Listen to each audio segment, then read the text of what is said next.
Alright, so we're going to talk about the different types of abuse because my family is abusive and they have kind of proven it with the videos that Kathy put up. Um, the whole fact that she brags about winning against her family members, that she claims that everything she says is true and everything I say is a lie unless I have a court document to back it up. She says that even my neighbors, everything my neighbors say would be a lie because they can't trust them. Well, why is Kathy so credible and trusted? If nobody else in the universe is that credible and trusted, nobody else that remembers my family the way that my family was is credible for some reason. It's amazing. Okay, so what is verbal abuse? How to recognize verbal abuse and what to do next. Medically reviewed by Dr. Timothy Legg, PhD, and written by Anne Pietrangelo. Pietrangelo. I hope I didn't hurt your name, Anne. I really respect you for being able to write this stuff. Okay, so we've got abuse versus argument, name calling, condescension, criticism, degrading, manipulation, blame, accusations, withholding or isolation, gaslighting, circular arguments, threats, what to do on the outlook. It's a long review. So, abuse comes in many forms, not all of which are physical.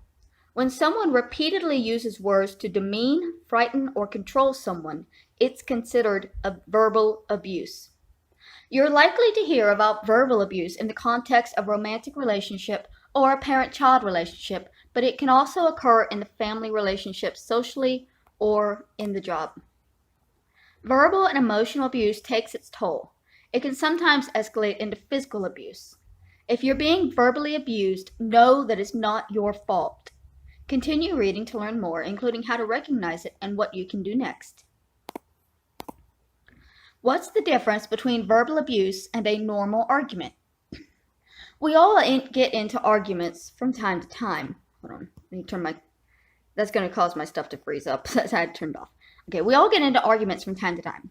Sometimes we lose our cool and yell. It's all a part of being human. But verbal abuse isn't normal. The trouble is, when you're involved in a verbally abusive relationship, it can wear you down and seem normal to you. Here are some examples of what normal disagreements look like. They don't dissolve into name-calling or personal attacks. They don't happen every day. Arguments revolve around a basic issue. They aren't character assassinations. You listen and try to understand the other's position, even when you're angry. One of you may yell or say something truly awful out of frustration, but it's an unusual occurrence and you work through it together. Even if you can't agree completely, you're able to compromise or move on without punishments or threats. Arguments aren't a zero-sum game. One person won't win at the detriment of the other. Okay. Consider it a red flag when the other person engages in these behaviors. They insult or attempt to humiliate you, then they accuse you of being overly sensitive or saying that it was just a joke and you have no sense of humor. They frequently yell or scream at you. Arguments take you by surprise, but you get blamed for starting them. The initial disagreement sets off a string of accusations and dredging up unrelated issues to put you on the defense. They try to make you feel guilty and position themselves as the victim. They say their hurtful behavior for you when you're alone, but act completely different when others are around. They get into your personal space or block you from moving away. They hit the wall, pound their fist, or throw things. They want credit for having not hit you. Number 1 is name calling. Whether it's a romantic relationship or a parent-child relationship or the bully on the playground, name calling is unhealthy. Sometimes obvious, sometimes disguised as pet names or teasing. Habitual name calling is a method of belittling you. For example, "You don't get it, sweetie, you're just too dumb." It's no wonder everybody says you're a jerk. Condescension. Condescension is another attempt to belittle you. The abuser's comments can be sarcastic, disdainful, and patronizing. It's all to make themselves feel superior. For example, "Let me see if I can put this in terms even you can understand." I'm pretty sure Kathy said most of these in her last video. I'm sure you put a lot of effort into your makeup, but go wash it off before someone sees you.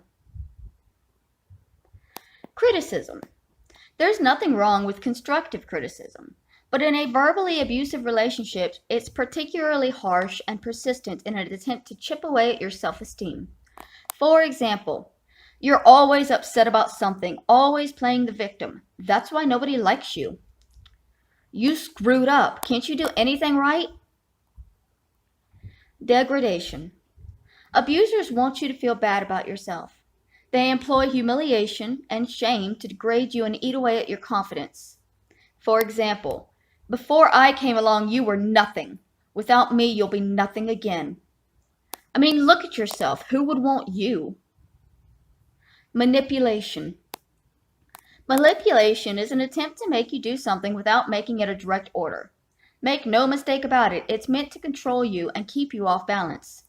For example, if you do that, it proves you don't care about your family and everyone will know it. You'd do this for me if you really loved me. Blame. We're all at fault for something once in a while, but a verbally abusive person blames you for their actions. They want you to believe that you bring verbal abuse on yourself. For example, I hate getting into fights, but you make me so mad. I have to yell because you're so unreasonable and thick-headed. Accusations. If someone is repeatedly accusing you of things, they may be jealous or envious, or perhaps they're the one guilty of that behavior. Either way, it can make you question whether you're doing something inappropriate. For example, I saw the way you looked at them. You can't tell me there's nothing going on there. Why won't you give me your cell phone if you've got nothing to hide? Withholding or isolation. Refusing to talk to you, look you in the eye, or even be in the same room with you is meant to make you work harder to get their attention. For example, at a friend's house, you say or do something they don't like. Without a word, they storm out and sit in the car, leaving you to explain and say goodbye to your hosts. They know you need to communicate about who's picking up the kids, but they refuse to answer your calls or texts. Gaslighting. Gaslighting is a systematic effort to make you question your own version of events. It can make you apologize for things that aren't your fault. It can also make you more dependent on the abuser.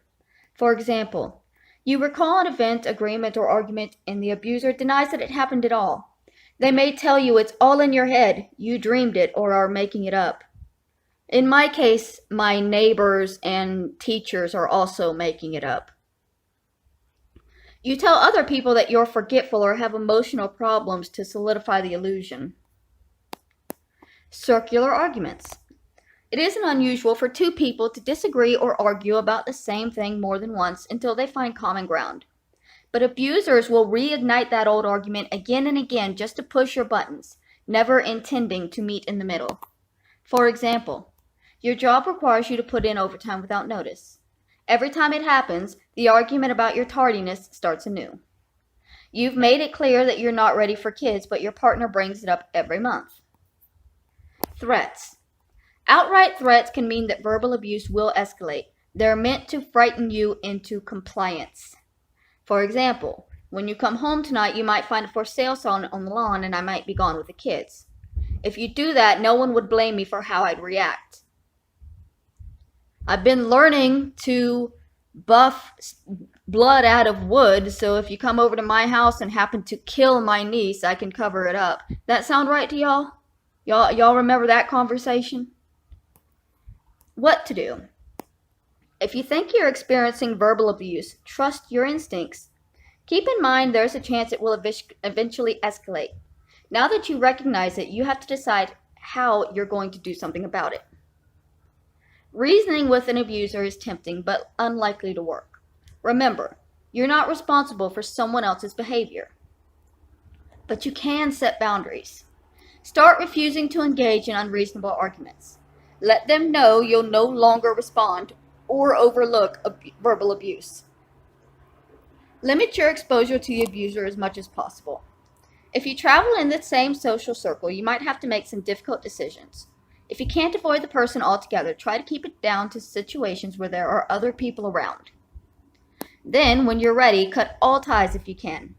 Breaking things off with the abuser can be complicated in some situations, but if you live with them, have children together, or are dependent on them in some way, you may find it helpful to speak with a counselor or join a support group. Sometimes an outsider's perspective can help you see things in a new light and figure out what to do next. Outlook. Healing takes time, but it's important not to isolate yourself. Reach out to supportive friends and family members. If you're in school, talk to a teacher or guidance counselor. If you think it will help, find a therapist who can help in your recovery. If you need guidance on how to separate from your abuser, or if you fear escalation, here are some resources that might provide help. Okay. Once you're out of a verbally abusive situation, it's often easier to see it for what it was.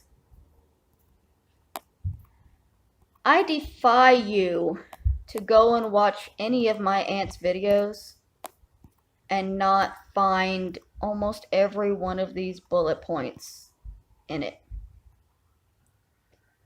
And she's called me names. She's done everything she could to tear me down and tells me that it will not stop unless I leave, take down my channel and stop existing. This is very real. And in case y'all are thinking that this is just, because a lot of you are like, well, that's what you're saying. It doesn't mean anybody else is saying it. I want to point out that I'm not the one that wrote this article. I don't write any of the articles that I read on here.